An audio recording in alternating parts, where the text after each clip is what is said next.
Hola, ¿qué tal? Soy George.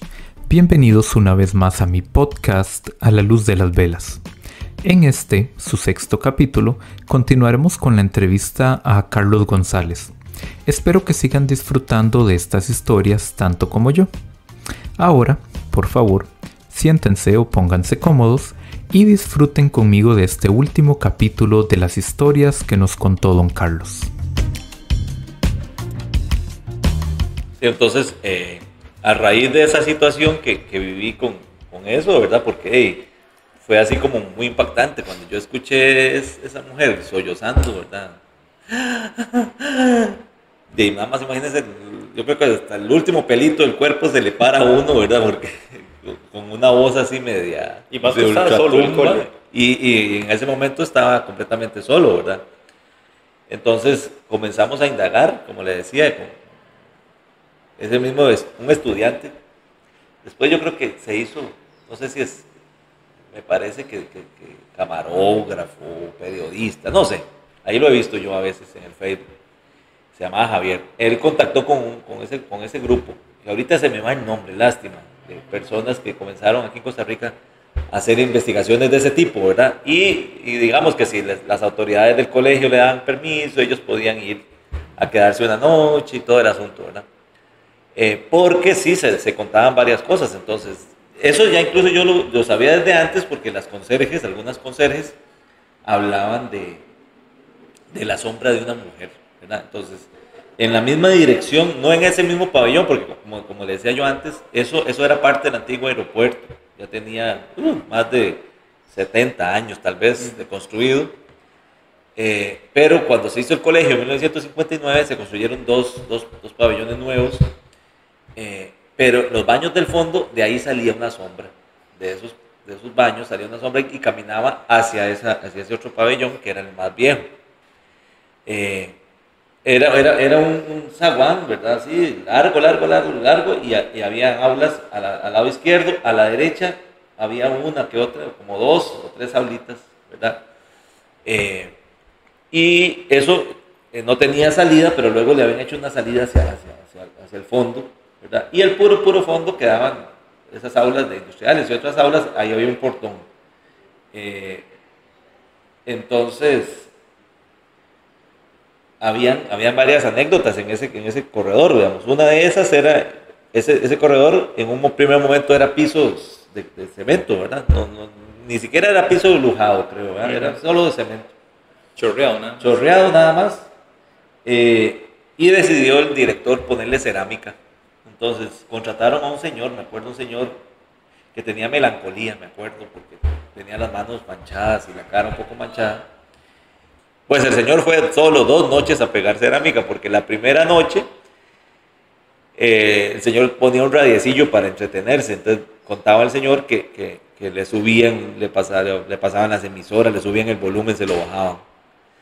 La segunda noche, el señor está de cuclillas pegando cerámica, ¿verdad? Me imagino que con el mazo, dándole el mazo de hule, y cuando sintió fue que le pusieron una mano en la espalda. Entonces, nunca más, ya el señor terminó pegando. En el día no importaba seguro cómo quedaba aquello, si los chiquillos la movían, le pasaban por encima, pero de noche ya el señor no volvió. Ese compañero que le digo de artes industriales, él también en el colegio sirvió varias veces como sede de Juegos Nacionales. Entonces él era el encargado, o digamos por A o por B, no sé, tenía que ir a sacar algo de noche ahí a esa aula. Él vivía ahí cerca del colegio. Entonces él contaba una anécdota que una vez cerrando ese último portón, ¿verdad? Y había que caminar tal vez unos 50 metros tal vez para llegar afuera. Cuando él cerró el portón y estaba aquello en aquella oscuridad, ¿verdad?, completa, él nada más sintió que algo tenía atrás, ¿verdad? Desde que él nada más venía, ¿verdad? Pero frunciendo el trasero, ¿verdad? Apretando el paso, ¿verdad? Seguro hasta medio corriendo para llegar al final, y él daba por un hecho que algo venía atrás de él caminando. Y había una perra, en aquel tiempo era una perra boxer, me acuerdo cómo era que se llamaba la bendita perrilla. Y yo le pregunté a los guardas, porque los guardas también son los que a veces se quedan en la noche, ¿verdad? Y yo les preguntaba, ¿y ustedes han visto cosas aquí extrañas? Dicen, no, nosotros nunca hemos visto nada extraño. Lo único que le puedo yo decir es que a veces la perra esta se mete en ese, porque había portón, pero ¿verdad? De rejas, la perra podía entrar. Esa perra se mete por ese pasadizo hasta el final ladrando como loca y no se sabe por qué ni por qué, ¿verdad? Y luego tuve un alumno que fue no vidente, un alumno y que luego trabajó ahí en el colegio, y me contaba él, ¿verdad? También hablando de esas cosas, que a él siempre que entraba a ese pabellón escuchaba ruidos extraños, ¿verdad? Y las personas a veces no videntes desarrollan un poco más el oído, y entonces él percibía, él decía, a él extrañaba, ¿verdad? Que él notaba que no había personas dentro de las aulas, pero que sí escuchaba algunos ruidos y cosas así. Y las conserjes que limpiaban ese pabellón, ellas ellas decían que se escuchaban cosas, entonces lo que optaban era, para que no les agarrara muy de noche, muy tarde limpiando esas aulas, comenzaban a limpiarlas de la que estaba más al fondo hacia afuera, ¿verdad? Para que cuando ya fuera más tarde, más noche, más oscuro, estuvieran más cerquita de la salida.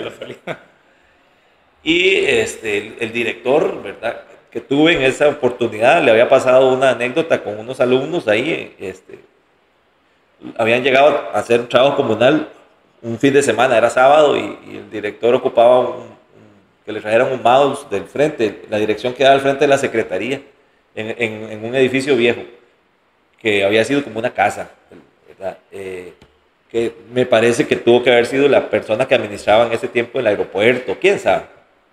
Entonces esa casa sí quedó desde esa época, y mandó un muchacho que era buen alumno, ¿verdad? Serio, ¿verdad? Entonces lo mandó a recoger el mouse, y el muchacho dice que cuando él agarró el mouse y volvió a ver para atrás, vio la figura de un hombre recostado a uno de los armarios que había ahí. Eso de que usted vuelve a ver nuevamente y ya la figura no está. Y un profesor de educación física también, él contaba, ¿verdad?, que lo había agarrado tarde, estaba trabajando en una oficinita que él tenía ahí, ¿verdad?, y vio pasar a alguien, ¿verdad?, y le extrañó porque no había nadie en el colegio, entonces él se levantó y no había nadie. Y lo último era una compañera de música, ¿verdad?, que también ella decía y perjuraba que en el aula de ella vivía una fantasma. Hasta le había puesto un nombre, ya ni me acuerdo qué nombre. Y digamos, pensando en historias, un ejemplo como la famosa historia de Anabel, ¿verdad? No sé si usted ha escuchado la historia real de Anabel, ¿verdad? Que en un primer momento se manifiesta como una niña, ¿verdad? Que en realidad no era una niña, era como una especie como de engaño. Entonces, porque habían citado primero a una espiritista. Entonces la espiritista en un primer momento dijo que era una niña, entonces la muchacha, la dueña de la muñeca, no le dio tanta importancia al ser una niña, y más bien eso se supone que comienza a alimentar a la entidad, y entonces ya comienzan cada vez a haber manifestaciones más fuertes, ¿verdad? Según la historia esta, ya al final la muñeca se movía de un lugar a otro y aparecían ya cosas físicas, ¿verdad?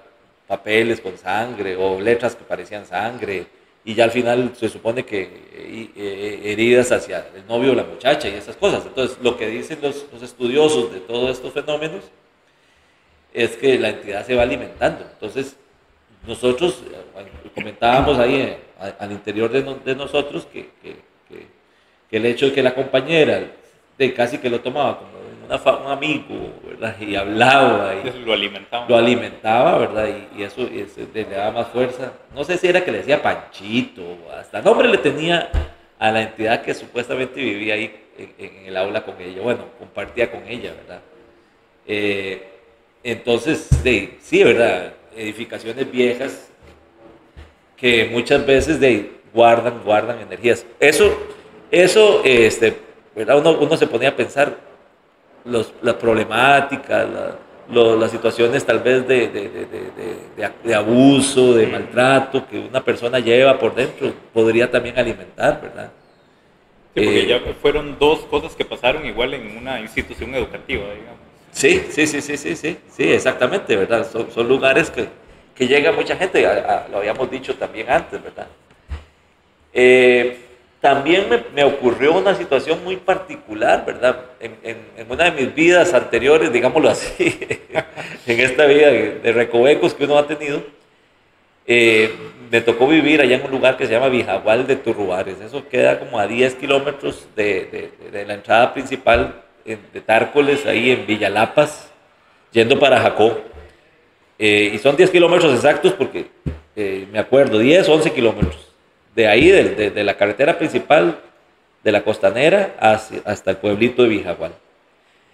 Y no había ningún tipo de transporte. En ese tiempo, digamos, si yo tenía que salir del pueblo a la carretera, agarrar algún bus para salir a trabajar a San José, a Atenas, tenía que pagarle a alguien una moto o a alguien que me llevara. Y cuando regresaba, digamos, regresaba los viernes después de laborar, a esperar ahí algún buen samaritano, algún alma, buen corazón que me llevaba. A veces, pero por una cuestión de horario, y tenía que tomar, digamos, si tomaba un bus directo de Jacó, pues perfecto, llegaba más temprano, pero si me tocaba venirme en bus de Orotina y agarrar el bus de Orotina a Jacó, era mucho más tarde. Entonces, digamos que uno salía, digamos, tipo 2:30, 3 de la tarde, y agarraba bus de 3:30, y iba llegando a esos lugares tipo 5:30, 6 de la tarde. Entonces, yo no me confiaba de quedarme ahí esperando a buenas y primeras a alguien, ¿verdad? Sino que a veces, si acaso sí, pasaba. Sí pasaba, porque es un camino, era de ahí, del Hotel Villalapas hasta el pueblito de Vijagual, no había nada, ¿verdad? Allá a mitad de camino recuerdo que había una finquita donde a veces había un bombillito encendido, pero no había absolutamente nada. Estamos hablando de eso hace 21 o 22 años. Ya en una ocasión, ya había comenzado ya a subir, había subido tamaño trecho y un alma de buen corazón me llevó. Pues este día nadie apareció. Y yo calculé, ¿verdad? Son 11 kilómetros, son 2 horas caminando. Comencé a caminar tipo 6 de la tarde, iba a ir llegando 8 pasadas de la noche, porque es un camino pesado, porque es pura cuesta. Hacía un tiempo, unos meses tal vez, había ocurrido un accidente en uno de esos puntos. Eso aparte de que es así empinado, son unos guindos, ¿verdad? Que usted si se va ahí nada más, espere que le echen la misa con micrófono y le manden las flores. Como dice mi papá, le mandan la cruz con una flecha. Con una flecha, algo así, ¿verdad? Porque son unos guindos. Hace unos años había un tajo y se había ido una vagoneta cargada de gente para una Semana Santa. Esa vez esa vagoneta sobrevivieron. No sé si es que no fueron hasta el fondo del precipicio o qué, pero nadie se murió esa vez. Pero se había ido un camión de la Pepsi, camión repartidor de los refrescos de Pepsi. La cuestión es que había muerto el chofer y uno de los ayudantes, eran 3, uno sobrevivió. Y yo no sé, cosas de la vida o quién sabe qué será el asunto, pero cuando yo iba por la cuesta, porque es la primera cuestota, ¿verdad? Cuando yo iba exactamente por el punto, eran tal vez tipo 6:30 de la noche, más o menos, en un lugar completamente solo. Hacia ese lado lo que colinda es con el Parque Nacional Carara, ahí es pura montaña, ¿verdad? Y exactamente en el lugar donde se había ido ese camión, comenzaron, como que usted agarre un garrote y le comienza a volar un estañón. Dígame usted, ¿qué explicación podía tener eso? Y no era un ruido que usted podía decir, no, eso está ya a 5 kilómetros, era ahí, ¿verdad? Y a los 20, 25 metros en el hueco ese. Y con todo lo que había pasado y tan cerca, aunque hubiera sido una explicación. No, aunque fuera una persona que me conocía, me llamara por el nombre, yo creo que por la soledad, porque una de las cosas que uno tenía que tomar en cuenta es que allá hay mucha culebra, el famoso terciopelo hasta para vender, ¿verdad? Entonces, era oscuro, de noche, camino de tierra. Uno lo que hacía era irse y, digamos, al rato de caminar a oscuras, ya uno, ¿verdad? Los ojos se adaptan un poco a la oscuridad. Tampoco es que va viendo uno como un gato, pero algo se la va jugando. Uno va por el puro centro de la calle para no abrillarse y que una culebra no lo vaya a morder o que se vaya a encontrar una culebra en media calle, ¿verdad? También, sí. Entonces uno iba caminandito ahí como por media calle, ¿verdad? Y cuando yo escuché aquello, yo nada más me persigné y comencé a decir, Padre nuestro, ¿verdad? Que estás en el cielo. Y apretar, ¿verdad? Y como te dije, allá en medio camino una lucecita y ese día llegué, eran las 8:20 por lo menos, cuando pasó el carro que me llevó, faltando 1 kilómetro para llegar al pueblo. después de haber experimentado esa muerte de amebas en ese bajo, en ese hueco, porque no me quedó, pero ni una sola ameba, ¿verdad? Y es que usted, ¿qué hace? Sí, y digamos, lo pasó en tiempo récord. Para atrás no me iba a devolver, ¿verdad? Y aquí nada más quedaba seguir para adelante y esperar a ver qué me tocaba ahí de camino, ¿verdad? Pero gracias a Dios no pasó nada más. Pero sí, tamaño susto. Y como le repito, y como dice usted, pudo haber tenido una explicación lógica, que para mí no tiene, porque ¿quién va a estar a esas horas, a esas deshoras, en medio de la nada, de una montaña? Y como te digo, eran 10 kilómetros, 11 kilómetros. Sí, ¿Por qué no escuché ese ruido en cualquiera otro de los tramos o trayectos? Lo escuché exactamente donde el camión de la Pepsi se había ido tiempo atrás y se habían muerto 2 personas ahí en ese hueco. Y saber si era el camión que le estaban volando con un garrote o qué. Sí. ¿Quién sabe qué? Sí, pero a este hombre, ¿qué le pasa? Porque le ha pasado de todo. La última fue, me acuerdo que aquí en Atenas hay un lugar que se llama el Huizar, donde le llaman el camino de la salud, porque mucha gente va a caminar y a hacer ejercicio. En aquellos años, estaba yo adolescente, tenía 15 años, estamos hablando de hace unos 35 años. Esa calle no era asfaltada, el asfalto llegaba hasta cierto punto y luego seguía de tierra, pero la gente siempre iba a caminar o a andar en bicicleta. Esa vez andaba con una prima, que ya es una persona ya más grande que yo. No sé si andaba el esposo de ella, sí, ¿verdad? Éramos 3 los que íbamos. No sé si ella iba en bicicleta y nosotros corriendo, caminando. Bueno, la cuestión es que uno llega ya a un punto que se llama el Boquete, que es una cuesta. Igual, en aquel tiempo, ahí cerquita estaba la última casa, ya todo eso era solo, ¿verdad? Hoy día hay casas, ahí se llama hoy día Picaflor, es una hacienda ahí donde vive gente extranjera, unas casotas, ¿verdad? De mucha gente plata y todo el asunto. Pero en ese tiempo era completamente solo, y cuando nosotros íbamos llegando a mitad de esa cuesta, de ahí del Boquete, habían 3 luces formando un triángulo, una arriba y 2 abajo, ¿verdad? Y yo le puedo decir a usted que no eran focos de un carro, focos, ¿verdad? No era una luz intensa, era más bien como una luz opaca, pero completamente redondas, unas luces redondas, como opacas, ¿verdad? Pero era tarde ya. Como un tono como amarillento. ¿Ah? Pero era tarde ya, digamos. Sí, era noche. Esa vez era noche. No era tarde ni era noche, oscuras, ¿verdad? La última casa la habíamos dejado tal vez a unos 50 metros, ¿verdad? Y ya ese tramo era oscuro, ¿verdad? No había nada de luz. Aparte que probablemente la noche también estaba muy oscura. Y de un pronto a otro vimos esas 3 luces. Yo nada más recuerdo haber dado media vuelta y salir, ¿verdad? También desfavorido. Ahí cerquita un amigo que tuve, que también ya falleció, él tenía una noviecilla ya en lo que llaman el Guásimos.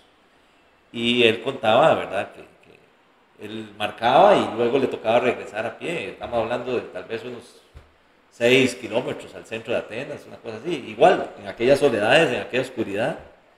Y una vez dice que él venía cerca de ese lugar, más para allácito, y lo que le salió fue una mujer. Dice que era una señora pequeñita, bajita, y que brincaba de un lado a otro.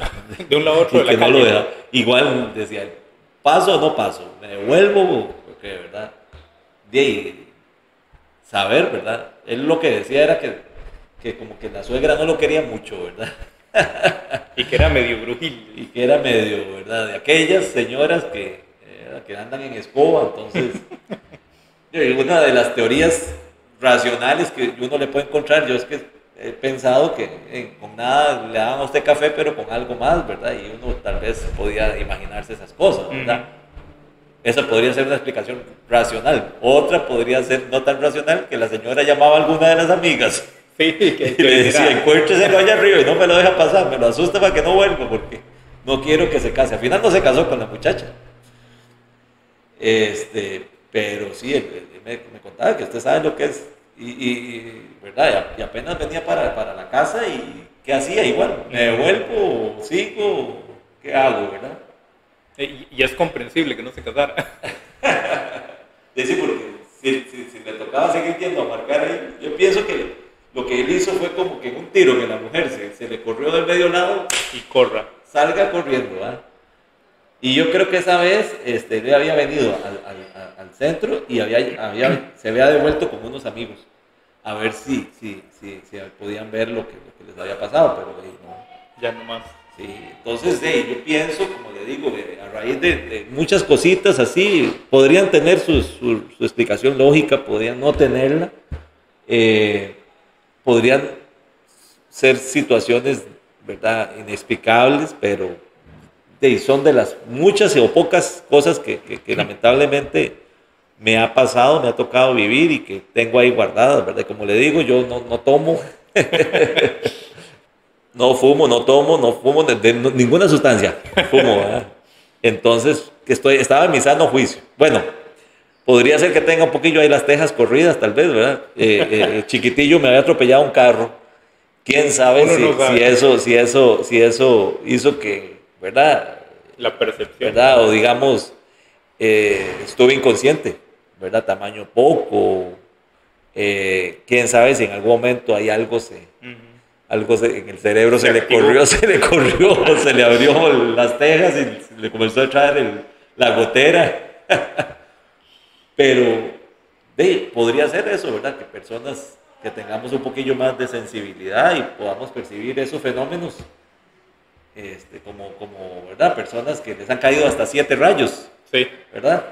¿Y por qué, verdad? Entonces podría ser que haya personas que tengan una antena un poquillo más, que puedan percibir más que el resto, más que otros, ¿verdad? O depende, ¿verdad? O tal vez, como le digo, uno no cree absolutamente, de verdad, 100%, pero tampoco, ¿verdad? Deja de creer, máxime, como le digo, con esas experiencias que uno ha tenido, que lo hacen a uno pensar, ¿verdad? Entonces sí pienso, como decíamos al inicio, como es la introducción de ese cuento, que existen todavía cosas. Yo a mi abuelito, probablemente que murió allá por 1978, 79, me parece que le sería difícil asimilar lo que es internet, ¿verdad? Y el hecho de que mi abuelo tal vez no lo pudiera entender en su momento, no significa que eso no existiera o no iba a existir, ¿verdad? Podrían existir cosas que todavía nosotros los seres humanos no le podemos dar una razón, una razón lógica, sí, para el entendimiento que tenemos ahora. No niega, exacto, sí, no niega que exista. Así que muchas gracias, George, y espero que, como dice usted, que a raíz de estas historias, alguien que pueda haber vivido algo similar, tal vez hasta en los mismos lugares, ¿verdad? O que le haya pasado cosas similares, que coincidan, ¿verdad? Eso es lo bonito. Digamos, yo que participo de lo que son cuentacuentos, digamos, Juan Cuentacuentos, que es el mentor ahí, él tiene un proyecto cuando se hace el Festival Internacional de Cuentos en Alajuela, que se llama Casas del Cuento. Casas del Cuento es que usted va, no necesariamente que usted sea la persona que cuente el cuento, sino que usted va para que la gente, como usted lo menciona, y que es uno de los objetivos suyos, que al comenzar a contarse historias, eso va a dar pie para que otras personas comiencen a contar historias, ¿verdad? Eso es muy bonito. Para hacer un programa eso. Sí, y eso funciona, porque a veces usted ni siquiera es usted que tiene que contar las cosas, sino que la misma gente es la que va guiando las historias. Y eso se ha perdido lamentablemente, ¿verdad? Sí. Recordemos que en nuestras casas antes, en las tardes, la gente se reunía en los corredores, los vecinos. A veces en el barrio había una cantinilla, una pulpería, donde llegaba la gente y se quedaba un rato en la noche. Y lamentablemente vivimos en un mundo con más tecnología y lamentablemente eso nos ha ido separando, ¿verdad? Entonces, qué bonito estos espacios para hablar, comentar y que más bien eso a las personas les llame la atención y que puedan despertar ese interés de poder contar las historias. Y si alguien por temor y miedo no se arriesga a contar la historia, pues ahí tiene el ejemplo, ¿verdad? De que podría ser que yo sin tapujos lo he contado, ¿verdad? Algunos me han dicho que estoy loco, que es mentira, ¿verdad? Que me lo imaginé, pero yo, Carlos González, lo creo a pie juntillas porque lo viví y lo tengo grabadito y guardadito ahí en la cabeza. Así que muchas gracias, George. No, Charlie, más bien muchísimas gracias a usted y como usted dice, ¿verdad? Esa es justamente la idea, como dejar esas historias y las historias que en algún momento se van a perder, porque yo siempre digo, historias como la de la cegua o el cadejo, ya mucha gente ha escrito de eso y de todo, pero las historias familiares que se cuentan, ¿verdad? Así de noche y a la luz de las velas, como digo yo, esas son las que no se escuchan tanto. Sí. Y muy bien eso que está haciendo usted, una compilación, porque como dice usted, si no es en la misma familia que se conoce la historia, lamentablemente va a llegar a perder. Entonces una recopilación de historia oral también muy importante. Así que lo insto que siga adelante con el programa, con el podcast y a la luz de las velas. Muchísimas gracias, Charlie. Déjame estrecharle la mano. Si les gustó esta última parte de las historias de Don Carlos y si quieren ayudarnos a llegar a más personas para compartir vivencias y recordar esos tiempos de historias contadas a la luz de las velas que tanto nos gustan, por favor compartan. Muchas gracias por haber llegado hasta acá. Nos vemos en nuestro siguiente capítulo. Y recuerden, no crean todo lo que escuchan, pero tampoco dejen de creer.